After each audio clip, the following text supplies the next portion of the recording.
Ladies and gentlemen, WrestleMania 42 Night 2 has just completed, and here are my thoughts. Again, there was a lot of commotion, a lot of conversation, and disappointment with how Night 1 went. We understand we got several hours or cuts of Hulk Hogan and his documentary, going into other advertisements, and then having to sit down and wait in between. And I'm not going to lie to you, that's the same thing that happened on Night 2, but they actually turned it up a bit. So let's talk about the wins. I'm going to go right into the main event because you understand that CM Punk vs. Roman Reigns is the most anticipated match of the WrestleMania card, and then these guys definitely delivered. It started off, Punk had a lot of upper hand on Roman Reigns. He was getting into his head. He was actually the one to knock him down with the shoulder tackles. We got a lot of back and forth, and I feel like we got a real main event feel out of these guys. I'm pretty sure the match probably went about 45, 50 minutes. But these guys went move for move, tit for tat, and there was some real storytelling in the match in itself. The only thing I would say, again, this is just something I noticed, is I don't know when the match became a no DQ match because Roman ended up having CM Punk hung upside down, which would be the tree of woe on the outside, and he hit him with the steel steps in front of the ref. The ref didn't call anything, so that was a little strange. I'm not going to complain because it did bring some depth into the match, but when did the match become a no DQ? So that's small, subtle things like that mean something, and I just was confused about that. But all in all, we got good elements, and I feel like if I paid money to go to the arena and watch that match, I would not be disappointed because these guys put on a clinic. They put on a clinic, and they actually made the night one a main event look like complete dog shit. So again, I like what they did.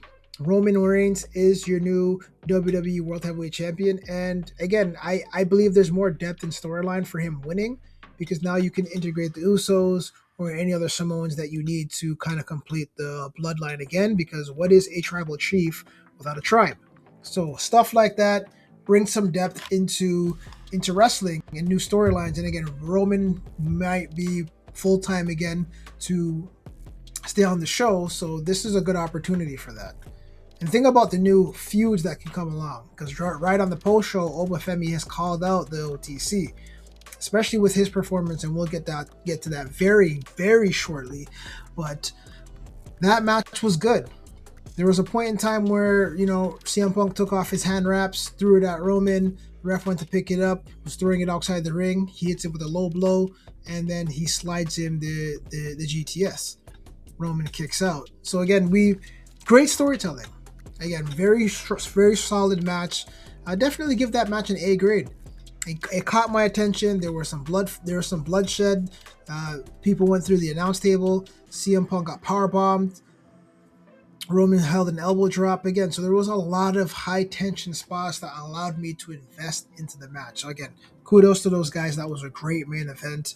But again, the only discrepancy I would say I had was, when did this match become a no DQ? We cannot insult the intelligence of the viewers, and we got to make sure that we're being honest with what's happening on the television show. Like we gotta make sure that we're all on the same page, and the plot, storylines, and the match fully makes sense.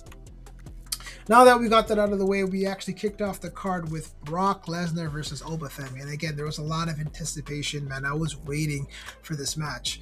And it could have went either way, but the way they built it was, Brock was putting in work and Oba was not going down. They locked up. They were evenly matched. You got to a point where Brock was trying to hit some clotheslines on Oba, and Oba was just no selling. Complete no sell on the clotheslines, and he stood his ground. We got to the point where he actually knocked Brock on the outside. Brock walked off. Brock had to actually pull Oba on the ropes, pull him outside to get the advantage. Picked him up, threw him into the post, threw him into the barricade, threw him into the ring, and then we started getting Suplex City. So Brock got some offense in, and everything looked good. Brock was able to slide an F5 onto Obafemi, and Oba was down for maybe 5 seconds, was able to shrug. He basically shrugged it off, held the choke slam, picked him up, fall from grace, 1, 2, 3. Now, the shocking thing about how the match ended, after the match, Brock took off his gloves, took off his boots, and simulated crying, showing disappointment and frustration, but it looks like he might be hanging it up. Again, I don't know if this is a part of a storyline or not. Paul Heyman was crying, seemed very invested in what was happening, and Brock actually threw up the X to Heyman. So this looks like this is a legitimate thing. This doesn't look like it's an angle pouring into a storyline. I was under the impression that Brock would have retired at SummerSlam because it's going to be in his hometown, but things change all the time. So WrestleMania is a very high point to do that, and it looked like a very emotional time. So if Brock is done, thank you for your service. Great former World Heavyweight and UFC champion, and again, we've been watching Brock since 2002. So to see him getting ready to retire now, crazy moment. I appreciate everything, and he had a great run, still a beast, and now he's officially passed that torch to Obafemi. So again, that was the highlight. That was something that pushed Obafemi to the top. We're putting a rocket on this guy. We're gonna see some big changes for him, and even though he won, he was shocked. He was ecstatic. This is his first WrestleMania. This is a big WrestleMania moment, right? When I was recording and posting my clips, I think the match was roughly around, I want to say, about 5 minutes, if even that. So we're looking at 5 minutes, and Brock got his offense in. So kudos to those guys. And Obafemi's already called out Roman Reigns after he won his championship on the post show, so we'll see what they do on Monday Night Raw. So we have a lot of things happening, and that's what I like. We're getting into new seasons. Once WrestleMania starts, the grind doesn't stop. You go right back into Monday. You already know what Monday's supposed to be after WrestleMania. It's supposed to be super hype. It's supposed to be either a return or a call up or whatever. They're always giving us something special, so hopefully they continue that tradition and move us forward. All right, so now let's move on to the ladder match. We had a 6-way ladder match, and again, that was pretty good. The ring was filled up with a bunch of faces, and we had 2 heels. We had Dragon Lee, JD McDonough, Penta, the champion, of course, Rusev, Rey Mysterio, and Javon Evans. We got some good spots in the match.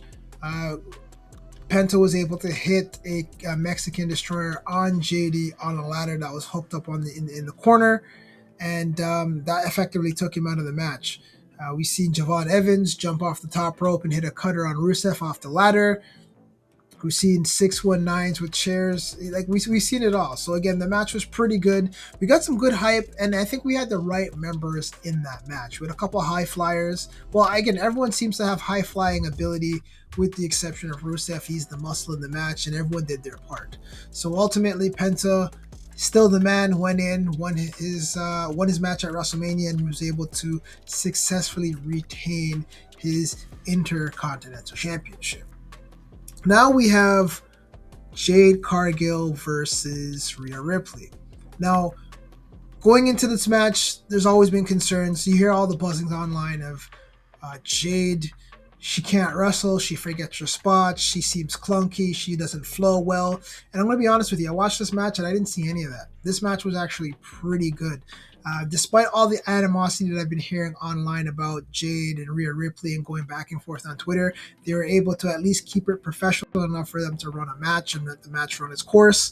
In my mind, I had an expectation of potentially seeing something like Charlotte Flair and Tiffany Stratton when things got out of hand and they had to bring it back to the center. So things were good. The match was nice. We got to a point where Meechin and BFAB came out to run interference, and the referee caught them trying to interfere. Io comes out for the save, and Jade was going for Jaded. Rio came out with a nice reversal, went underneath and hooked her for the Riptide, and it was a 1-2-3. So it was a clean match all in all. You know what I mean? I'm hoping they end up doing a rematch because they have a lot of chemistry, and it was pretty heated. I feel like even though that they had some animosity during this build, if they can get past that, they can have a really good match at Backlash, and I feel like Jade should definitely get more reps in, right? She says she likes being a heel. She's making a lot of movements. I feel like for someone who wasn't able to defend her championship as much as she could, I feel like she needs to get back in there and, show why, she's that bitch. So again, shout out to them. That was a good match. I don't have any complaints outside of, I don't think Jade actually got to land her finisher.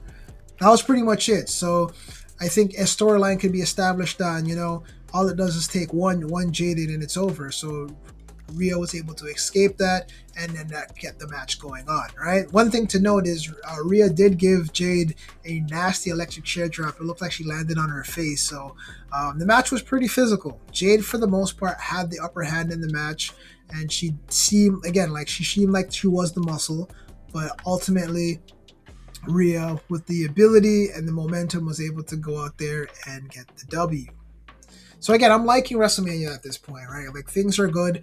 The only difference I would say is the matches still weren't long. Like that's the same problem with WrestleMania. Sorry, night one, but the match weren't long, but the quality of the matches are good, and I feel like that's the same thing with WrestleMania night one. The matches were good, but when you have situations where you have a street fight, which again I'm leading into Dom and Finn Balor, it's like when you have these street fights, these unsanctioned matches, you got to make sure they're brutal as hell. When we go into Dom and Finn, the match was cool. You know what I mean? The match was decent. My only issue was they pulled the same exact spot that they did with Drew McIntyre versus Jacob Fatu. To me, that's a big no-no, especially knowing that you guys were running on back-to-back slots. Why would you run the same play? It was basically a signature move, get him on the table, do a finish, and then you're done. So coup de grace through the table, moonsault through the table. It's the same ending. It's the same match. What's the difference between the unsanctioned match versus a street fight? We should be seeing more damage, more destruction, more blood.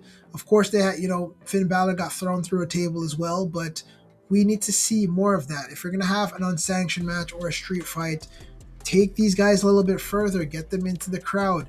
When I'm thinking unsanctioned, let's think about the Rock and Roman versus Cody Rhodes and Seth in the Bloodline Rules match. These guys were out in the stadium doing what they needed to do, getting involved with the crowd, and Rock telling the referee to shut his mouth, know who you work for, and you know what I mean, and change the rules of the match and the dynamic of the match. That's something you need in order to move these things forward. So that's the only disappointing thing, in my opinion. That's the only disappointing thing I've seen. And then maybe with the whole Trick Williams and Sami Zayn, that match was pretty short as well. There was some slight interference only because Sami introduced himself. He's the one who attacked Lil Yachty first, and then he hung him up on the ropes, and then ultimately he held a trick shot. So again, the match was good. The right man won. Trick Williams winning the match is very important because we need to make sure we're building new stars. And this will further deepen Sami Zayn's character as becoming a heel simply because things are never going his way. He wins the United States Championship, he loses the United States Championship. He has a lot of things going on. He hasn't been World Heavyweight Champion. So, again, you can bring him back into the slump. He's already taken Randy Orton's advice and he's listening to the voices in his head. And even in his fight style, you could see that he's decided to dip in and choose more aggressive tactics. So even if the referee is there, he's going to continue to attack his opponent. So he's using more underhanded tactics and whatever means to get it done, that's what he's doing. But Trick Willie is the new United States champion, and he did his thing. First WrestleMania, this is a good push for him. Hopefully he can continue to elevate the United States Championship. And the one thing I hope to God these guys don't do when he goes back to SmackDown is continue on with this US Open Challenge. That shit has been played out. It's lazy. Let's make sure we actually have some proper storylines for him, because I could see a Carmelo Hayes versus Trick Williams, a proper storyline stemming from NXT, plus how Trick Williams actually costed Carmelo Hayes that championship. Like, these are the things I'm thinking about overall when I'm watching the programming, right? So again, the match card was good. All in all, when we're talking about WrestleMania, not even WrestleMania, the main problem with WWE's programming is how they've decided to structure everything. What I mean by that is, before, when you had the pay-per-view, you were paying for, you paid your $60, $70 for the actual event, and then you watch it through. We're losing out on the experience because there's so many commercials and so many ads. It doesn't feel like a premium event. It doesn't feel like it at all. Like, we spent a lot of the time going through the documentaries, getting a lot of ads and pauses. It's like you can't really get up and feel like you're immersed into the programming. Like I got up several times to go do laundry because I had breaks. You know what I mean? You guys are running back the same ads every single time. I'm like, all right, I have time to go in this. So I'm not really invested in what's going on. So I get in, I go from one ad, and then I go into the very annoying SmackDown, you know, the commercial music. And I'm like, okay, I'm waiting to get back in there. And I'm not seeing any segments. I'm not seeing any backstage promos or anything like that. It's just match, match, match, match, match. And I don't feel like I'm getting the full experience. This is someone who's seasoned and watched wrestling for years. I know what I like to expect, and I think something definitely needs to change. So I feel like now everyone's taking it out on WrestleMania, but this is not necessarily a WrestleMania problem. This is a WWE PLE issue because we're gonna watch Backlash and we're gonna get the same exact things. We're gonna have a match, probably have two matches, or and then we're gonna get the 3 to 5 minute break every single time. So I don't know how they're gonna fix that, but it is a turn off in the wrestling community, especially if you're trying to dive into the pay-per-view, trying to be something who's like, okay, this is what I want to watch, and then you get into this commercial, you're like, all right, let me get up and grab a snack or take a leak or something. So that's my honest assessment. And in my previous video, I did say that I gave the other night a B minus, but in comparison to this, I'm gonna have to slide that to a C minus simply because tonight was better. There's more memorable moments that I can sit down and think about. And I feel like the main event had a bigger main event feel. And Brock Lesnar and Obafemi kicked off the show and put me in the right mindset. So I will give this one for sure a B plus. And again, I'm not going to sit down and count the stuff we know we already have problems with because they're not going to change the formula, at least not yet. We're not going to see any differences with these advertisements and showing of the documentaries and stuff like that. That's just going to be ingrained in the product for the future. But in terms of what they gave me, not even a B plus. Let me go B. The reason why I'll say that is because with John Cena being the host, I feel like I didn't get enough. Right? Like I feel like putting his name on the marquee just to say John Cena is the host of WrestleMania means absolutely nothing to me because I've seen him twice. He opens the show and then he does a segment with Danhausen, The Miz, and Kit Wilson, and that's pretty much it. When I'm looking at a host and the stuff that I'm used to, again, and maybe I'm the one who's being selfish because I was spoiled with the quality we used to get in the past, but when The Rock was hosting WrestleMania, we've seen the backstage segments, we've seen the interactions, we've seen him get involved and restart matches and stuff like that. That's what I'm expecting, especially with someone of John Cena's caliber. I'm not expecting him to jump back in the ring, but at least have a commanding presence to get involved somewhere so that you can build a bond. I feel like I would feel personally robbed if I went into the stadium to say, oh, okay, well, this person is hosting the show, and you see them for less than 10 minutes. That's not really hosting, that's more so appearing. So again, the formula needs to change. I'm hoping we see better formulas, but again, everything's a money grab. This isn't the old school WWE that we know. This is a mega corporation that's been sold off, and now they're thinking about all the type of marketing and how they can get their accounting up and build the revenue, and that's where WWE is going to change, or has changed for the worse. But that's it, man. That is my assessment. That is my WrestleMania take. I hope you guys enjoyed it. Let me know in the comment what your favorite moment of WrestleMania 42 is, or whatever it is. Leave the comments. Please like, comment, subscribe, and that's it. The DWT recap. Signing out.